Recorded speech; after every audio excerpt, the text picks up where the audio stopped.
ওইটা যদি তোমার বাবা হতো তোমাকে এভাবে রেখে চলে যেতে পারতো বলো? আমি ফাতেমার শাশুড়ি। একটু আমার ছেলে শেহজাদের ছবি। আসসালামু আলাইকুম প্রিয় দর্শক, কেমন আছেন সবাই? আশা করি মহান আল্লাহর রহমতে সবাই অনেক ভালো আছেন। আপনারা দেখছেন আপনাদের প্রিয় ইউটিউব চ্যানেল পল্লী ভিলেজ বিডি।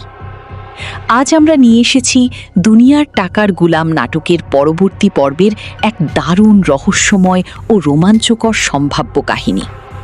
গত পর্বে আপনারা দেখেছেন গোলাম নামের সাধারণ এক যুবকের আচরণে সবাই অবাক হয়ে যায়।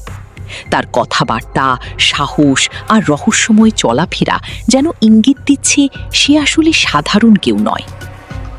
গভীর রাত, চারদিকে নিস্তব্ধতা। একটি অন্ধকার ঘরের ভেতর একা বসে আছে গোলাম। তার সামনে খোলা সেই রহস্যময় ব্যাগ ভর্তি অসংখ্য টাকা। কিন্তু গোলামের চোখে আনন্দ নেই, বরং তার চোখে জ্বলছে প্রতিশোধের আগুন। গোলাম ধীরে ধীরে বলে, মানুষ ভাবে আমি টাকার জন্য সব করি, কিন্তু কেউ জানে না এই টাকার পেছনে কত কষ্ট, কত অপমান লুকিয়ে আছে। যারা আমার বাবাকে অপমান করেছে তাদের আমি একদিন হিসাব বুঝিয়ে দেব। গোলামের এই কথাগুলো যেন নতুন এক রহস্যের দরজা খুলে দেয়। তাহলে কি গোলামের অতীতের সাথে এই টাকার কোনো সম্পর্ক আছে? তার বাবার সাথে আসলে কি হয়েছিল? অন্যদিকে ফাতেমা বেগমের বাড়িতে চলছে অন্য উত্তেজনা। ফাতেমা বেগম খুবই চিন্তিত। তার মনে বারবার সন্দেহ জাগছে গোলামকে নিয়ে। তিনি রাগান্বিত কণ্ঠে ইরশাদকে বলেন, এই ছেলেটার চোখ মুখ আমার ভালো লাগছে না, ওর ভেতরে অন্য কিছু আছে। তুই কি নিশ্চিত ও শুধু একজন সাধারণ কাজের ছেলে? ইরশাদও চিন্তিত হয়ে যায়, কারণ সেও লক্ষ্য করেছে গোলামের আচরণ অন্যরকম।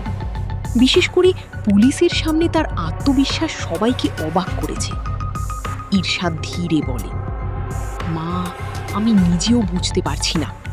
ও যেভাবে কথা বলে, যেভাবে সব সামলায়, মনে হয় ও বড় কোনো খেলার মানুষ। আমাদের খুব সাবধানে থাকতে হবে। এদিকে পুলিশ অফিসার রফিকও গোলামকে নিয়ে তদন্ত শুরু করে দিয়েছে। চেকপোস্টে পাওয়া সেই ব্যাগ এখনও তার মাথা থেকে বের হচ্ছে না। রফিক ব্যাগটা হাতে নিয়ে ভাবতে থাকে, এই টাকার রহস্য কি? আর গোলাম নামটা এত পরিচিত লাগছে কেন?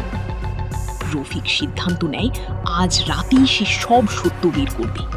এরপর গল্প নেয় ভয়ঙ্কর মোড়।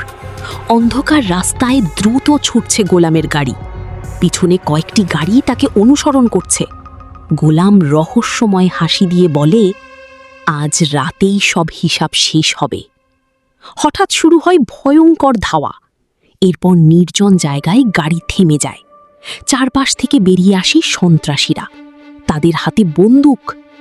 সন্ত্রাসী নেতা চিৎকার করে বলে, ব্যাগটা দে আর বল তুই আসলে কে। কিন্তু গোলাম ভয় পায় না। সে শুধু বলে, আমি কে জানার আগেই তোদের পৃথিবী অন্ধকার হয়ে যাবে। তারপর একটি ক্লিক, আকাশে দেখা যায় হেলিকপ্টার, চারদিকে তীব্র সার্চ লাইট। তাহলে গোলাম আসলে কে? গোপন সংস্থার সদস্য নাকি ভয়ঙ্কর প্রতিশোধের মানুষ?